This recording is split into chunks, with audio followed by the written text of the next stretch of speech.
की शादी होने वाली है। लड़की वालों ने दहेज में पलंग, अलमारी, फ्रिज, कूलर, वॉशिंग मशीन, सिलाई मशीन, एक कार और 10 लाख रुपया का मुतालबा किया है। सब सामान उन्होंने भेज दिया है, लेकिन 10 लाख रुपए में से 5 लाख रुपया ही दिया है और 5 लाख रुपया शादी के दिन देने का वादा किया है।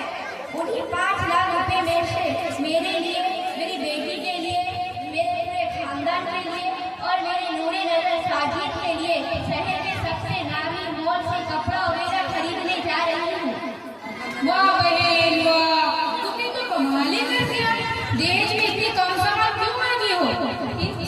इन चीजों के साथ एक पेट्रोल पंप, एक स्टेशन, एक हवाई अड्डा और 2-3 हेलीकॉप्टर भी मांगने थे, ताकि शॉपिंग करने के लिए तुम पैदल नहीं बल्कि दहेज के सामान पर सवार होकर जाते।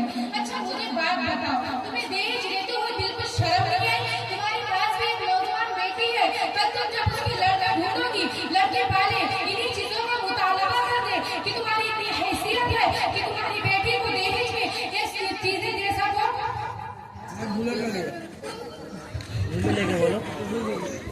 तुम चुप रहो अहमद, तुम तो मेरी माँ को इस तरह डांट रही हो जैसे कि उसने कोई बहुत बड़ा गुनाह कर दिया है। और जहाँ तक मेरी शादी का सवाल है तो मैं लाखों में एक हूँ। तुम देखना मेरे लिए रिश्तों की लाइनें लग जाएगी। अल्लाह करे कि तुम्हारी शादी सहूलत के साथ हो जाए, लेकिन जहाँ तक मेरा ख्याल है वो ये है कि पाप गुनाहों की सजा अल्लाह ताला दुनिया ही में दे देते हैं। तुम्हारी अम्मी जान ने दहेज मांग कर लड़की वालों को जो जुल्म किया है, मुझे डर है कि अल्लाह ताला उसे सजा दुनिया ही में ना दे। चलिए अम्मी जान, हम पहले ही बहुत लेट हो चुके। इस जैसी हाकियान मौलवियान और रहे तो इसी तरह उल्टी सीधी बातें कहती रहती है।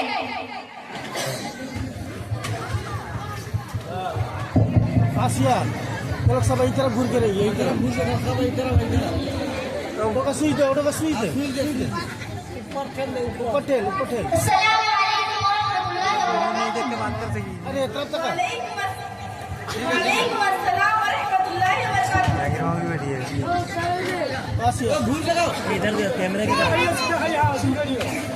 सुनो बहन, 1 हफ्ते के बाद मेरी इस बेटी की शादी होने वाली है। लड़के वालों ने जितने सामान मांगा था वो सब दे चुकी हूँ। उन्होंने 10 लाख केस में मुतालबा किया है, इसमें से 5 लाख रुपया मैंने अदा कर दी है। अब मेरे पास केस नहीं है, इसलिए बाकी के 5 लाख का इंतजाम भीख मांगकर कर रही हूँ। अल्लाह के नाम पर इस दुखिया बुढ़ी माँ की झोली में कुछ रुपया डाल दो। अल्लाह अकबर, अब एक ऐसा जमाना आ गया कि दहेज के सामान की तैयारी माँ और बेटी भीख मांगकर कर रही है। आप हमें सब का पता दीजिए, मैं अभी जाकर उस लालची औरत की दिमाग दुरुस्त करती हूँ। वो इसी मोहल्ला में रहती है, आप उसे थोड़ा नरम और धीमी आवाज में बात कीजिएगा। कहीं ऐसा ना हो आपकी बात सुनने के बाद वो गुस्से में आ जाए और मेरी शादी तोड़ दे। उसके बाद मेरी इस बूढ़ी माँ को दर्द की ठोकर खानी ना पड़े। तुम उसकी फिक्र ना करो बेटी, अगर उसने दहेज का सारा सामान वापस नहीं दिया तो मैं अपने बेटे साकिब से तुम्हारी शादी करा दूंगी।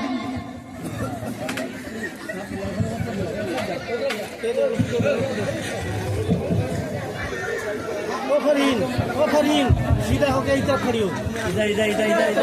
अच्छा तुमने वो खूंखार औरत हो, इसकी वजह से आज एक बूढ़ी माँ अपनी एक नौजवान बेटी को लेकर दर-दर के ठोकरें खा रही है और भीख मांगने पर मजबूर हो चुकी है। खामोश हो जाओ मौलविया, अभी ये मुफ्तिया ने फतवा दी है, अब तुम मेरा दिमाग मत खाओ। पता नहीं सुबह उठकर आज मैंने किसका मुंह देख लिया था जो तुम जैसी हाजिर और मौलवी औरतों से मुलाकात हो रही है। अरे तुम्हें क्या मालूम कि मैंने अपने बेटे को कितनी मेहनत और मुशक्कतों से पाला है। उसकी परवरिश और तालीम के लिए मैंने कितनी चीजों की कुर्बानियाँ दी है और इसी पर बस वही मैंने अपने बेटे की परवरिश और तालीम के लिए लंदन की बजाय हिंदुस्तान की बजाय लंदन में तालीम दी, ताकि मेरा बेटा लाखों में एक हो। और उसकी बचपनी से मेरा सपना था कि उसकी शादी धूमधाम से कराऊंगी और लड़की वालों से ढेर सारा दहेज लूंगी। भूल गई इसको ना क्या। शर्म करो, इससे अच्छा तो ये होता जो किसी स्टेशन पर जाकर बैठ जाती और अपने बेटे की तालीम और तरबियत पर जितनी रुपया खर्च किया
माफी मांगती हूँ और उसका सारा रकम वापस कर देती हूँ।